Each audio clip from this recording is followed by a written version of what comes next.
Hey, what is going on, ladies and gentlemen? My name is Rage, and we are back today to cover now the latest and greatest data mines with more information coming along the way in terms of what's happening in Marvel Strike Force. But as you guys may have seen yesterday, there was a slew of updates in regards to what's coming to the game, so definitely a super exciting time. So we'll quickly recap that as well as things to watch out for. But first and foremost, let's talk about the command center, guys. I don't think I've covered this in the last day or two yet, but just as a quick heads up, make sure you guys are doing this Broken King Week 7 because this is Sebastian Shaw's free-to-play unlock here, as you can see, right? Just going through, making sure you're spending a little bit of campaign energy there and using Blast Star in any kind of event. It looks like more specifically if you have used him also in the event already with his respective Trials of Scourge event, you'll be able to dabble in a lot of these points there, and obviously using Hellfire Club as well in raids. That's a lot how we've been able to capitalize already and maximize the shards there. And speaking of free-to-play shards, guys, I do want to point this out because yesterday this was also live. If you head over to the Antimatter store, Scorpion is now in fact farmable. So I've been building him up, obviously Sebastian Shaw, in addition to other Hellfire Club members. You can actually take advantage of that right now in the game. So that's awesome. This has been a really phenomenal way to farm new characters coming to Marvel Strike Force. That's also why I haven't been using my power cores, because it's been consistent, right? So next week we should have Hobgoblin, and then the following week, maybe the week after that, actually, it will be Superior Spider-Man, just because his release is going to be next week in terms of the Red Stars as well as offers coming to Marvel Strike Force. So that's kind of what's happening, guys. And if you missed my video from yesterday, there does look like it's going to be a potential new team coming. These multiversal blasts or multiversal global milestones, they usually give us a little teaser of what team or additional reworks is coming, right? So as you can see, Doctor Strange Heartless is coming to the game in terms of a rework here, and then we don't know which other character is coming, but be on the lookout for this, guys, because depending on which other character is going to be reworked next to Heartless, that's going to give us a tone of what team potentially could be. So I'll be back with some more possibilities here, but could this be the next Mystic Raid team? Could this be a Darkhold 2.0 coming to Marvel Strike Force? I'd be definitely pumped for that. This is a fan favorite, and obviously he's gotten a lot of love, but fell out of the meta with the Age of Apocalypse, and we know he wasn't really required after the Four Horsemen with Apocalypse kind of pushed them out of the meta, right? So just something to be on the lookout for there. And then if you guys caught my video from yesterday, pretty exciting because we got a lot of teasers of what's coming. So I'll just recap that quickly in addition to some of the information that has not been discussed. So this is everything we're expecting to be around the corner, guys. It looks like there's going to be a new Danger Room coming. This is going to feature the Insidious 6. So following the new meta, we've already seen the Fantastic Four have their own. We've seen Hellfire Club. And so it would make the most sense for an Insidious 6, but there's actually more information down in the data mines that's going to confirm this as well. There's also Scorpion shards, guys. So in case you missed this from yesterday, there's 100 free Scorpion shards coming. There's a little bit more information that we have in the data mines. Superior Spider-Man should be on the way here next week, so we should see that announcement on the Friday blog this coming week here.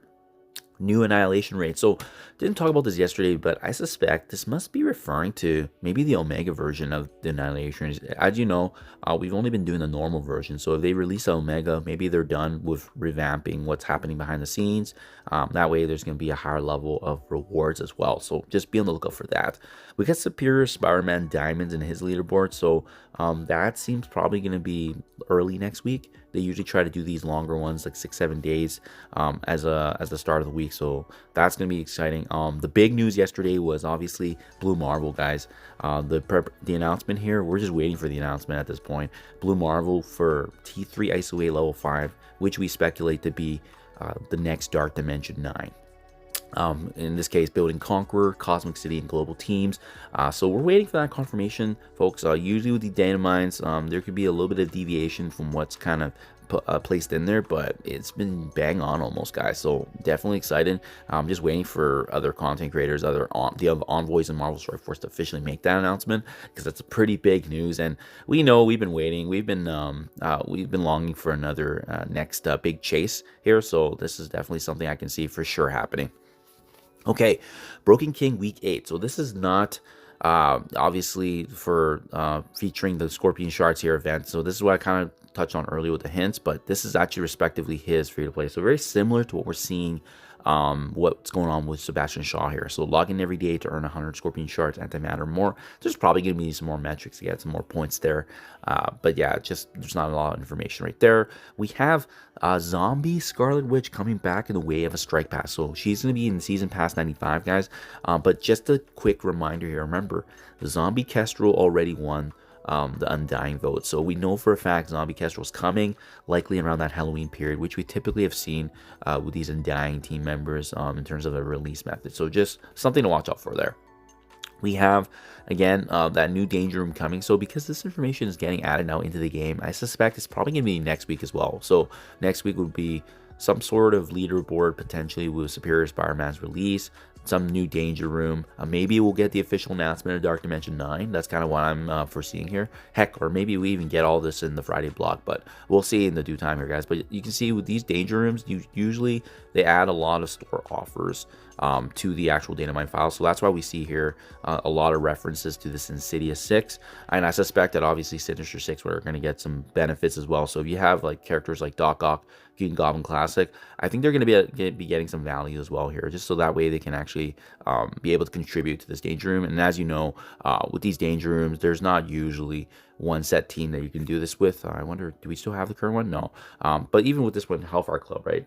I mean, we use characters like Emma Frost, Madeline Pryor, Storm was really big. Even though it was a Danger Room featured around Hellfire Club, it was the X-Men characters that actually truly shined. And then what I'm hoping as well is this is actually how Shards of Azazel was initially added in terms of his free-to-play release, and this Danger Room came twice.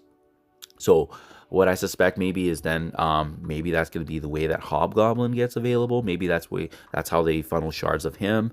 Just because I can't see Superior Spider-Man being that soon, especially since his offers and release is going to be next week as opposed to the timeline here, right? So yeah, be on the lookout for that, guys. And again, phenomenal antimatter here. We've been taking advantage of these farmable characters, and it's a little bit slower than obviously using power cores, but you know, it's reliable and we have used a lot now. This is only assuming, again, if you're not using your antimatter here for Gear Tier 20, because Gear Tier 20 should be the priority, especially if you have not unlocked Professor Xavier like myself here. So hope this helps you guys out. This is everything in a nutshell right now in terms of what we expect. Obviously the data mines could change, but lots and lots of exciting things, guys. I'm pretty pumped. Do let me know down in the comments below. Thank you for your time as always, and I'll catch you guys in the next one.